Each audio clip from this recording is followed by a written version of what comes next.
새로 생긴 회전초밥집을 찾았어요. 생기자마자 사람들이 몰려들어서 거의 한 달이 지나고 나서 방문을 하게 되었죠. 자리가 늘 없었거든요. 각 커뮤니티에는 연일 맛있다, 신선하다, 갈만한 초밥집이 생겼다 하면서 후기 글이 많이 올라오기도 해서 너무나 큰 기대가 되었었어요. 먹어봤더니 실제 맛도 좋았어요. 신선했고 건강한 맛이 느껴졌고요. 인테리어도 세련되었고 사장님도 친절했어요. 무조건 재방문 1위의 식당이라는 생각이 들었어요. 그런데 1년 정도 지나고 주인이 바뀌었어요. 그리고 다시 1년이 지나고 그 가게는 문을 닫았고요. 참 아쉬웠죠. 나름 갈만한 곳이었으니까요. 결정적 원인은 무엇이었을까요? 네, 바로 피크앤드 법칙에서 비롯된 때문이었어요.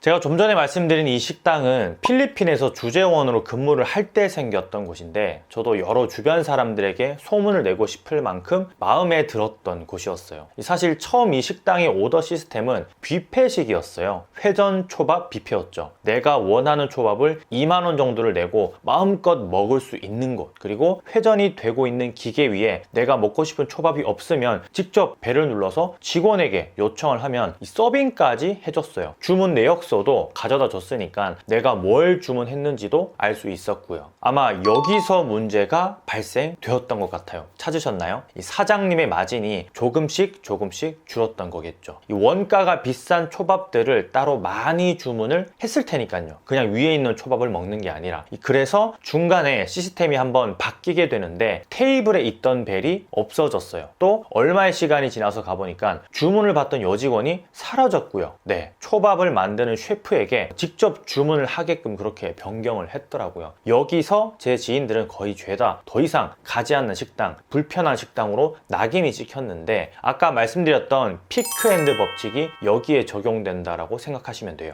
이 피크앤드 법칙은 사람들이 과거의 경험에 대해서 평가를 내릴 때 가장 절정을 이루었을 때와 가장 마지막의 경험을 평균하여 결정한다라는 법칙이에요. 이스라엘의 심리학자인 데니얼 카너먼 연구팀이 발표를 한 거고요. 좀 많이 유명하신 분이죠. 즉 사람은 마지막 기억을 중심으로 전체적인 평가를 하는 뇌의 근본적인 시스템을 가지고 있다는 건데 뷔페 식당임에도 불구하고 내가 먹고 싶은 걸 주문하기 까다롭게 만들어 놓은 게 화근이었던 거죠. 가면 갈수록 회전 초밥집에 대해서 안 좋은 기억을 하게 되고 이제는 나에게 이로움을 주는 식당이 아니구나 라는 인식을 하게 되었던 거예요. 이게 단순히 식당에만 국한되는 건 아니고 우리 일상 대부분의 것들에도 적용이 되는 거예요, 이건. 자, 예를 한번 들어볼게요. 코너가 10개 정도 되는 개그 콘서트를 볼 때를 가정해보면 쉬워요. 재미있는 코너도 있지만 당연히 제 입장에서 재미없는 코너도 분명히 있어요. 하지만 이 재미있는 코너가 내가 배꼽을 잡고 웃는 그런 코너가 하나라도 있었다면 그날 방영된 개코는 재미있다로 뇌에 기억된다라는 거예요. 특히나 그게 마지막 코너일수록 더더욱 그렇고요. 그래서 이 개그 콘서트 같은 옴니버스식의 흐름을 가지는 프로그램의 경우에는 마지막에 가장 히트를 치고 대중성 있게 재미를 줄 수 있는 그런 코너를 배치하고 있는 이유가 있기도 해요.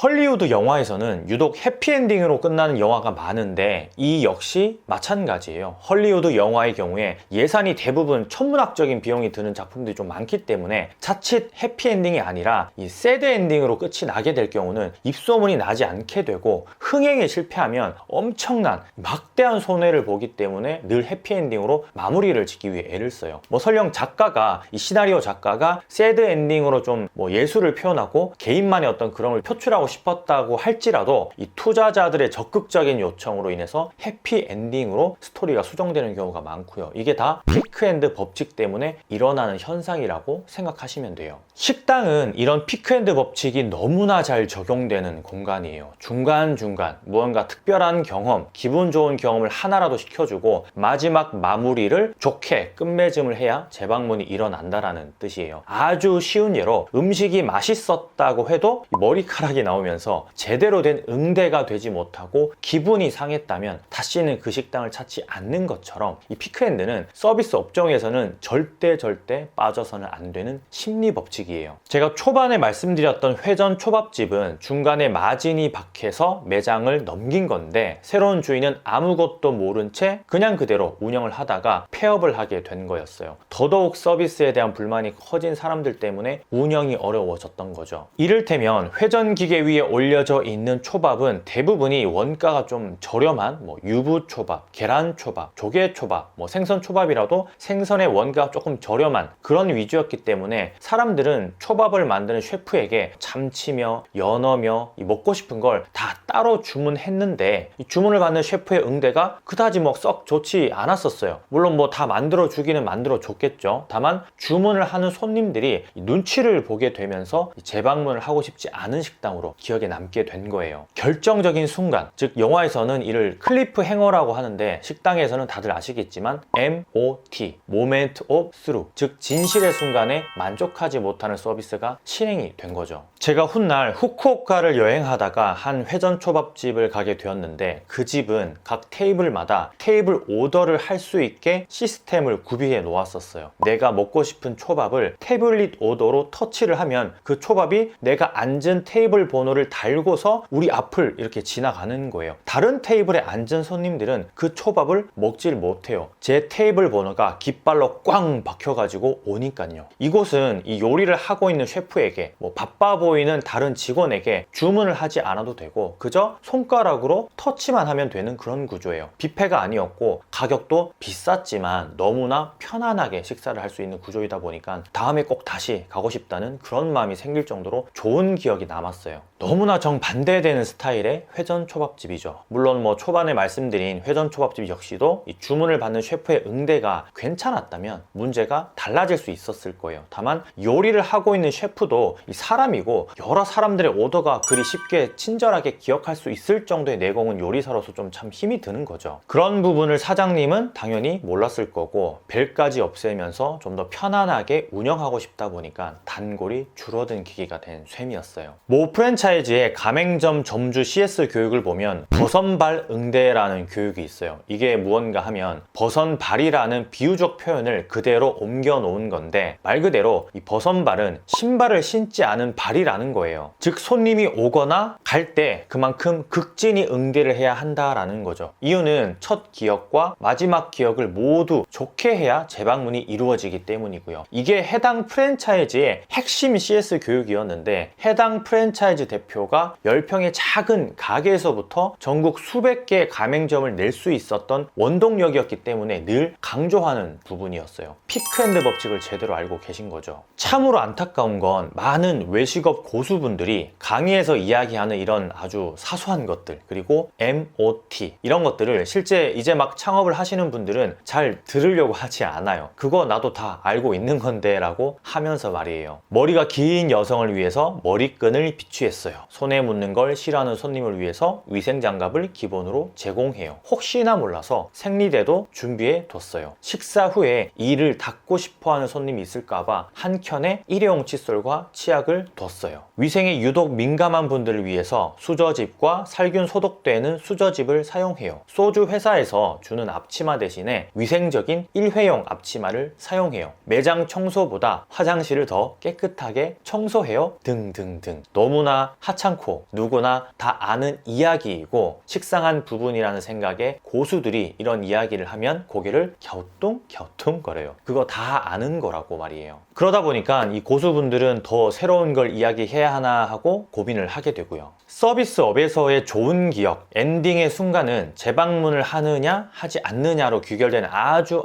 중요한 문제예요. 재방문을 한다라는 건 매출이 2배로 뛴다는 것과 일맥상통한 이야기이고요. 2명이 한 팀으로 이루어진 손님이 3만 원의 테이블 단가를 올리고 좋은 기억, 기억에 남는 엔딩으로 퇴장을 하고 다시 방문을 한다면 또다시 3만 원의 테이블 단가를 올릴 것이고, 이는 당연히 매출이 2배로 뛰는 결과로 돌아오는 거죠. 요즘은 이런 피크앤드 법칙을 잘 이용하는 곳들이 늘어나고 있어요. 이게 단순히 매출을 올리기 위한 전략일 수도 있지만 너무나 똑똑해진 손님들, 그리고 같은 서비스업에 종사하는 사람들 때문에 더더욱 그러해요. 계속 자영업을 하시는 분들이 똑똑해진다라는 거예요. 예를 들면 A집에 갔는데 머리끈도 있고 칫솔도 있고 앞치마가 위생적인 하얀색 일회용이에요. 그런데 다음날 B식당에 갔더니 머리끈도 없고 칫솔도 전혀 구비되어 있지 않았으며 앞치마도 양념이 덕지덕지 묻은 소주 회사의 지원품이에요. 그럼 손님은 어떤 생각이 들까요? 어제 그 집에는 있었는데 하는 마음이 머릿속에 스쳐 지나간다라는 거예요. 같은 돈을 내고 먹는다라고 치면 손해보는 느낌이 든다라는 거죠. 사람은 1만 원을 얻었을 때보다 1만 원을 잃었을 때 이 뇌에서 반응하는 상실감이 더 커요. 2배 이상이에요. 이게 손해 심리 때문에 그렇고요. 이익 심리보다 이 손해 심리가 더 크게 다가온다라는 거죠. 이 서비스업의 고수들은 대부분이 현장에 존재하고 있는 경우가 많아요. 실제 우리가 자주 가는 단골집을 생각해보면 쉬워요. 고깃집에서 냄새 배지 말라고 비닐 가운을 주는가 하면 또 어떤 집은 스타일러를 도입하기도 해요. 한물간 페브리즈를 뿌려주겠다는 것은 없다라는 거예요. 이제 더 이상은. 내가 왜 이 매장을 자주 방문할까를 떠올리면 분명히 좋은 기억이 있을 것이고 갈 때마다 만족해 하면서 엔딩이 이루어질 거예요. 피크앤드 법칙이 계속 지속되는 거죠. 제가 얼마 전 소개해드렸던 포인트 적립도 마찬가지예요. 똑같은 카페가 나란히 두 곳이 있는데 어디는 포인트를 적립해주고 집에 가는 길에 할인 쿠폰까지 뿅 하고 날라와요. 반면에 한 곳은 적립을 해주지 않아요. 쿠폰도 없어요. 이왕이면 적립을 해주고 한 번이라도 더 터치를 해준 곳이 기억에 남기 때문에 자연스럽게 발걸음이 그쪽으로 옮겨가는 거예요. 책 뇌과학 마케팅의 저자 매트 존슨은 아마존고가 제대로 피크앤드 법칙을 이용하고 있다고 했어요. 아마존고는 다들 아시다시피 무인 상점이에요. 무인 상점. 손님이 구입한 물건을 들고 곧바로 이 밖으로 나가기만 하면 알아서 자동으로 계산이 되고 결제가 돼요. 사람이 운영하는 상점 혹은 일일이 바코드를 찍어야 계산이 되는 다른 무인 상점과는 달리